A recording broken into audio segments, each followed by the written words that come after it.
దైవజనమా, గడిచిన 4 మాసాలు ఒకవేళ నీ ఇంటి పరిస్థితి అరణ్యంలాగుందేమో, నీ ఇంటి పరిస్థితి ఎండిన నేలలాగుందేమో, నీ ఇంటి పరిస్థితి అడవిలాగుందేమో, అరణ్యంలాగా, ఎండిన నేలలాగా, ఎడారిలాగా ఏ ఇల్లు గడిచిన కాలంలో బ్రతుకుతూ వచ్చిందో ఆ ఇంటి మీదకి దేవుని మహిమ ప్రత్యక్షం కాబోతుందట.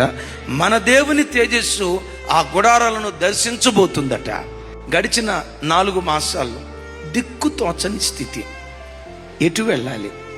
ఈ వ్యాపారం నేను చేయొచ్చా, చేయకూడదా? ఇటువైపు నేను అడుగు వేయొచ్చో, వేయకూడదా? ఈ మార్గం నాకు మేలైందా కాదా?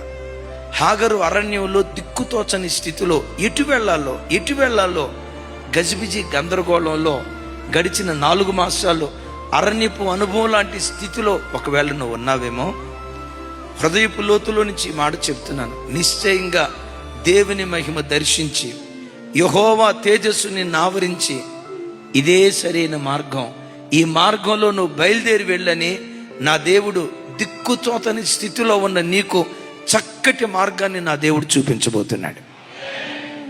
గడిచిన 4 మాసాలు మీ ఇంట్లో ఉన్న పరిస్థితులు, భర్తకు భార్య, భార్యకు భర్త పొసక్క, తల్లికి కూతురికి పొసక్క, కూతురికి తల్లికి పొసక్క, కొడుక్కి తండ్రికి పొసక్క, సంఘంలో తోటి విశ్వాసితో పొసక్క. ఒకవేళ గడిచిన కాలం అంతా ఎండిన నేలగా, ఎవరికి వారే యమునా తీరు అన్నట్లుగా కుటుంబం చీలిపోయినట్లుందా?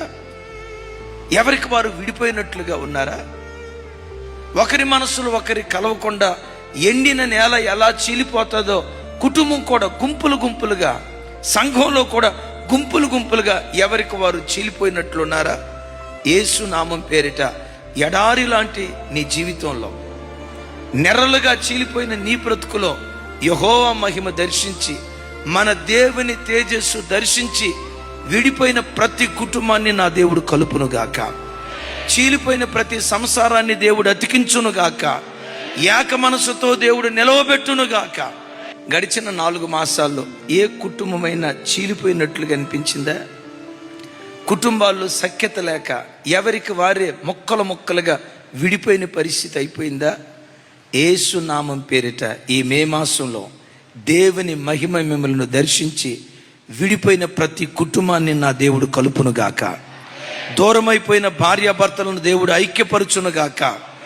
ఏక శరీరంగా ఒక్కొక్క కుటుంబాన్ని నా దేవుడు స్థిరపరచునుగాక.